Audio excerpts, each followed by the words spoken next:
Hello friends, welcome. तो आज के ट्यूटोरियल में हम देख रहे हैं कि किस तरह हम लोग मल्टीपल क्लासेस को यूज़ करते हुए किसी भी एलिमेंट को फाइंड कर सकते हैं CSS सेलेक्टर्स के साथ। तो आइए सबसे पहले हम अपना डेवलपर टूल ओपन कर लेते हैं। तो मैं यहाँ पे क्लिक कर लेता हूँ एंड इसके बाद हम लोग मोर टूल्स में जाके अपने डेवलपर टूल्स को ओपन कर लेते हैं। तो ये जो विंडो है हमें पता है, हम पहले के सेशंस में देख चुके हैं, इसको हम डेवलपर टूल कहते हैं। और यहीं खड़े होकर हम किसी भी एलिमेंट को क्लिक करके अगर कंट्रोल F प्रेस करते हैं तो हमारे पास ये जो बार आ जाती है, इस पर हम क्या कर सकते हैं, कुछ भी फाइंड कर सकते हैं, कोई भी एलिमेंट फाइंड कर सकते हैं। तो अब हम देख लेते हैं कि सबसे पहले तो हम ये देख लेते हैं कि मल्टीपल क्लासेस का मतलब क्या होता है। तो अभी के लिए मैं क्या कर लेता हूँ, मैं अपना इंस्पेक्टर लेके इस टेक्स्ट एरिया को क्या कर लेता हूँ, इंस्पेक्ट कर लेता हूँ। तो हमारे सामने ये टेक्स्ट एरिया का जो एलिमेंट था उसकी जो HTML है वो प्रेजेंट हो चुकी है। तो अगर आप इसमें देखें तो इसमें हमारे पास एक क्लास है। तो मल्टीपल क्लासेस का मतलब ये नहीं है कि इस तरह के जो क्लास एट्रीब्यूट हैं ये एक से ज़्यादा होंगे, नहीं।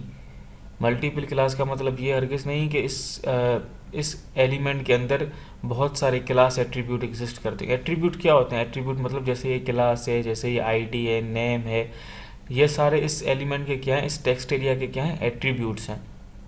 तो अगर हम मल्टीपल क्लासेस की बात करते हैं तो उसका मतलब ये हरगिज़ नहीं कि उस एलिमेंट के अंदर या फिर इस टेक्स्ट एरिया के अंदर जो है वो एक से ज़्यादा क्लास एट्रीब्यूट्स होंगे, नहीं। क्लास एट्रीब्यूट एक ही होगा, लेकिन इसके बरक्स जो इसकी वैल्यू होगी वो एक से ज़्यादा होगी।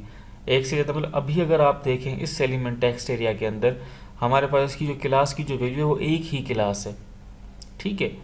ये एक ही क्लास है।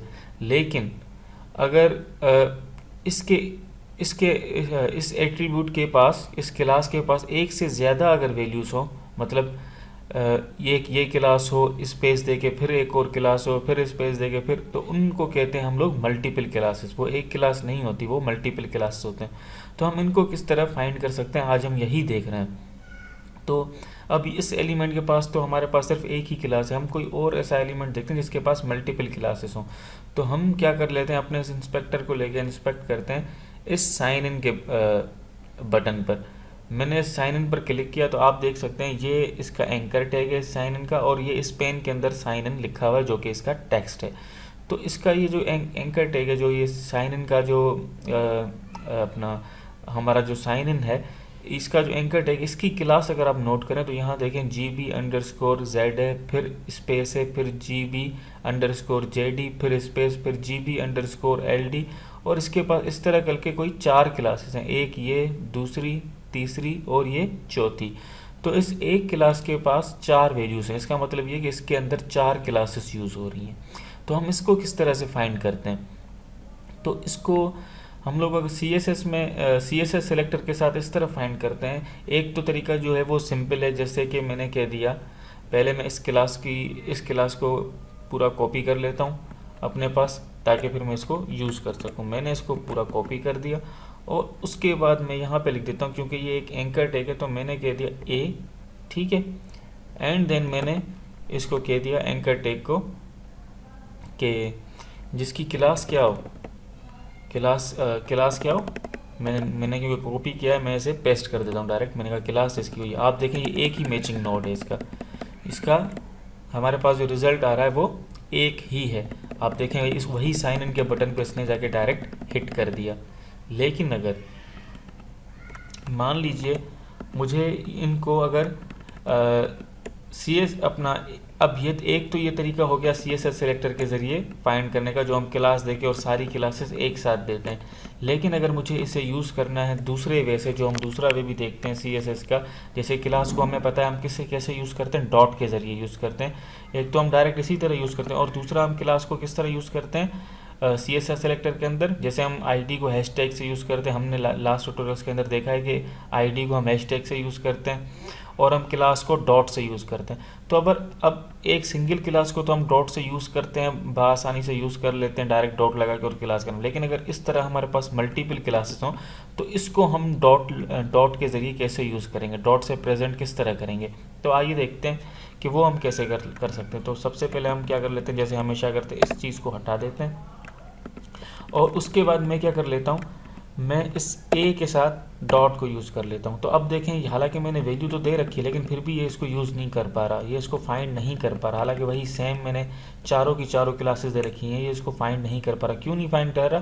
क्योंकि जब हम इस वे से यूज़ करते हैं तो हम इस तरह नहीं फाइंड करते, हम फाइंड करते हैं ए डॉट, फिर हमने पहली क्लास दी, उसके बाद इस स्पेस को ख़त्म करके हम देते हैं उसकी जगह डॉट, फिर हमने दूसरी क्लास दी, फिर क्योंकि ये दूसरी क्लास है, फिर हमने इस स्पेस को ख़त्म करते उसकी जगह दे दिया डॉट, फिर हमने तीसरी क्लास दी, उसके बाद ये जब चौथी क्लास है तो उस वक्त भी हम स्पेस की जगह क्या देते हैं, डॉट देते हैं, और आप देखेंगे हमारा जो एलिमेंट है वो इस तरह फाइंड हो जाएगा।